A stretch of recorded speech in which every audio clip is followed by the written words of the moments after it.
광주시와 전라남도가 특별지방자치단체 구성을 위해 27일 선포식을 열기로 했습니다.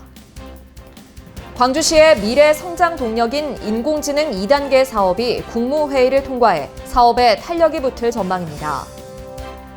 광주 가연성 폐기물 연료화 시설에 대한 주민들의 민원이 잇따르면서 광주시의 고심이 깊어지고 있습니다. 지난달 광주와 전남 지역 무역 수지가 14억 6천만 달러 흑자를 기록했습니다. 올해 상반기 광주에서 2,800여 명이 순유출된 것으로 나타났습니다. 시청자 여러분 안녕하십니까? DBS 광주 전남권 뉴스입니다. 광주시와 전라남도가 특별지방자치단체 구성을 위해 27일 선포식을 열기로 했습니다. 이번 선포식에는 강기정 광주시장과 김영록 전남도지사, 김경수 지방시대위원장 등이 참석해 공동 협약을 체결하고 초광역협력의 새로운 출발을 함께하게 됩니다. 양 시도는 합동추진단을 조속히 구성 운영해 중앙정부와 협의를 본격화하고 올해 12월 초 특별지자체 출범을 목표로 준비할 계획입니다.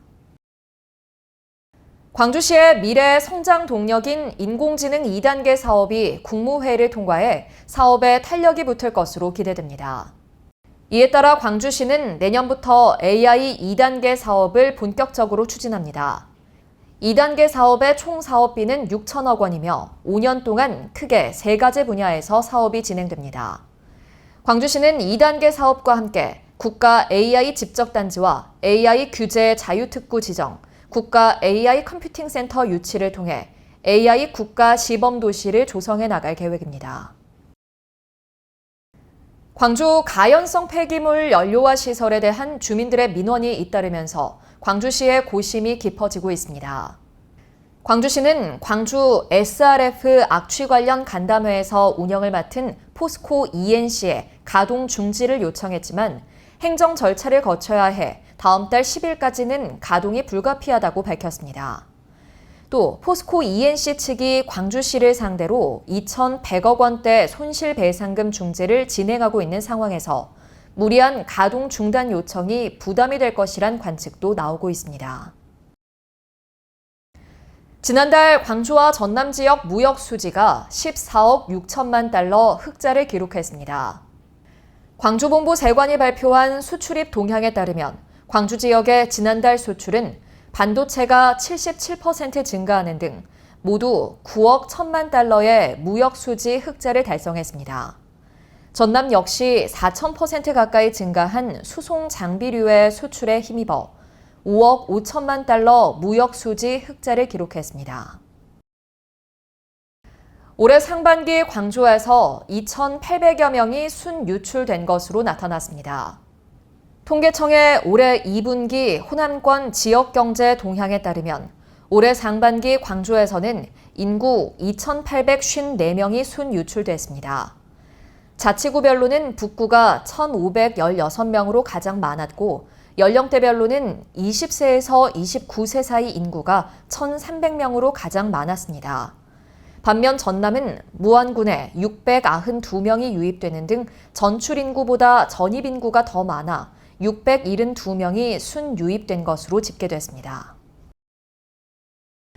이른바 밀실투표 논란으로 위원들이 전원 사퇴했던 광주시의회 예산결산특별위원회가 새로 구성됐습니다.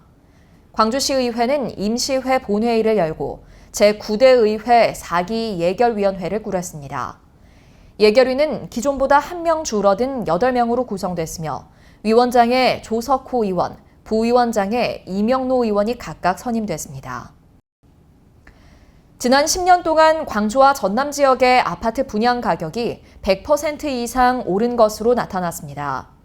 주택도시보증공사 자료에 따르면 지난 7월 광주 아파트 3.3제곱미터당 평균 분양가는 1,772만 원으로 10년 전인 2015년 7월에 비해 119%가 상승했습니다.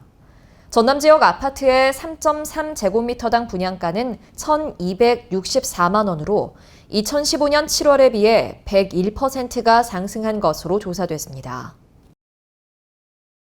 전남도와 CJ제일제당이 전남 쌀 소비 활성화를 위해 손을 맞잡았습니다.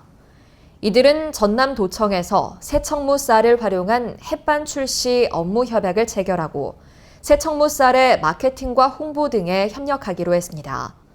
또 이번 협약을 통해 CJ제일제당과 농협유통, 보성강진통합 RPC는 새청무쌀 1만 톤을 안정적으로 공급하고 4천만 개의 즉석밥을 출시하게 됩니다. 시청해주신 여러분 고맙습니다.